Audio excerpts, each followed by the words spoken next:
சக்தி நிறைய பேசியிருப்பாங்கள, யாருக்கும் பேசியாச்சு. இதுக்குதான் நான் இந்த படத்தை பற்றி என்ன சொல்றதுன்னு யோசிச்சே இருக்கிறேன். பட் அதுக்கு அத்தனை காசுக்கு போகும்.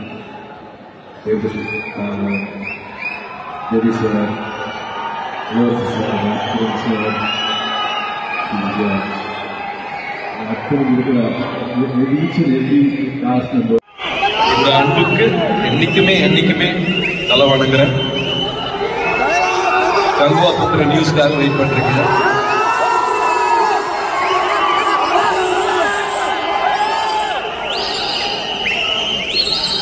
அது பத்தி தானே அது பத்தி தானே ரொம்ப சுருக்கமா முடிச்சாங்க.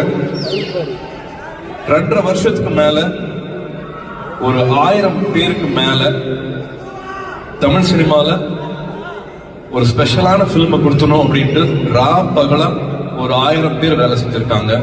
சிவால இருந்து, வெற்றி சார்ல இருந்து, அந்த டீம் தேவியில இருந்து, ஒரு காசன் குரூ, ஒரு யூனிட் பீப்புள், வெயில், மழை, குளிர், மழை உச்சி, கடலுக்குள்ள, தண்ணிக்குள்ளன்னு பகலா வேலை செஞ்சிருக்காங்க ஒரு 2.5 வருஷம். அந்த உழைப்பு எங்கேயும் வீண் போகாது அப்படிங்கிற நம்பிக்கை எனக்கு இருக்கு. அதுக்கான அன்பும் அதுக்கான மரியாதையும் நீங்க நிச்சயமா கொடுப்பீங்க அப்படிங்கிற நம்பிக்கை எனக்கு இருக்கு. அது வரும்போது அது வரட்டும் அப்படிங்கறத நான் சொல்லுவேன்.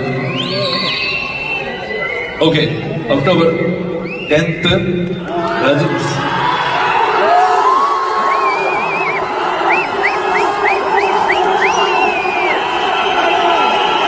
வேட்டையன் வருது.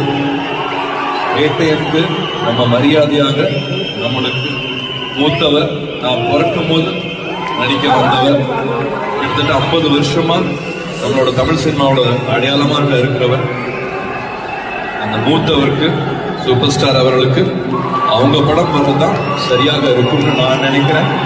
நீங்களும் என் கூட இருப்பீங்கன்னு நம்புறேன். கங்குவா ஒரு குழந்தை, அந்த குழந்தை பிறக்கிற அன்னைக்குதான் பிறந்த நாள். அந்த பிறந்த நாளை கொண்டாடுறதுக்கு, அதை பண்டிகை ஆகிறதுக்கு, அதை ஒரு ஃபெஸ்டிவல் ஆகிறதுக்கு நீங்க என் கூட இருப்பீங்க அப்படிங்கிற நம்பிக்கை இருக்கு. உங்களோட அன்பும் உங்களோட ஆதரவும் எப்பவுமே வேணும். கங்குவாட்டி அத்தனை பேருக்காக நீங்களும் வேண்டிக்கோங்க. வர நாள் ரொம்ப முக்கியமான நாளாக இருக்கட்டும். எல்லாருக்கும் வணக்கம். கல்யாணத்துக்கு அப்புறமா, என்னோட கல்யாணத்துக்கு அப்புறமா கோயம்புத்தூரில் நடக்கிற விழா இதான் நினைக்கிறேன், ஒரு பெரிய ஃபங்க்ஷன். இந்த படமும் எனக்கும் இந்த ஊருக்கு என்ன மாதிரி சொந்தம் இருக்கோ அந்த மாதிரியான ஒரு விஷயத்தை பேசுகிற ஒரு படம் தான். அதனால் இங்கே இருந்தால் ரொம்ப நல்லாயிருக்கும், அர்த்தமுள்ளதாக இருக்கும்னு சொல்லி இங்கே பண்ணுறோம். எப்படி நமக்கு எல்லாமே வந்து நம்ம வேர்கள், நம்ம சுற்றம், நம்ம உறவுன்னு சொல்கிறோம் இல்லையா, அது இங்கே தான் இருக்குது எங்களுக்கு. அந்த வகையில் இந்த படமும் அதே பேசுகிறதுனால இங்கே வந்து ஃபங்க்ஷன் பண்ணோங்கிறது ஒரு ஆசை. 96க்கு அப்புறமா பிரேம் கிட்டத்தட்ட 6 வருஷத்துக்கு அப்புறம் பண்ணுற படம். பெரிய வெயிட்டிங்க்கு அப்புறமா ரொம்ப அற்புதமான ஒரு கதை எழுதி கொண்டு வந்தார். அது பண்ணிடணும் அப்படிங்கிற ஒரு தீர்மானத்தோடு பண்ணோம். எல்லாமே ரொம்ப அழகாக அமைஞ்சு ரொம்ப திருப்தியான ஒரு படமாக வந்திருக்கு. ஸோ அந்த விழா இன்னும் கொஞ்சம் நேரத்தில் ஆரம்பிக்க போகுது. ரொம்ப நன்றி, நீங்களாம் வந்ததுக்கு ரொம்ப நன்றி. தேங்க்யூ.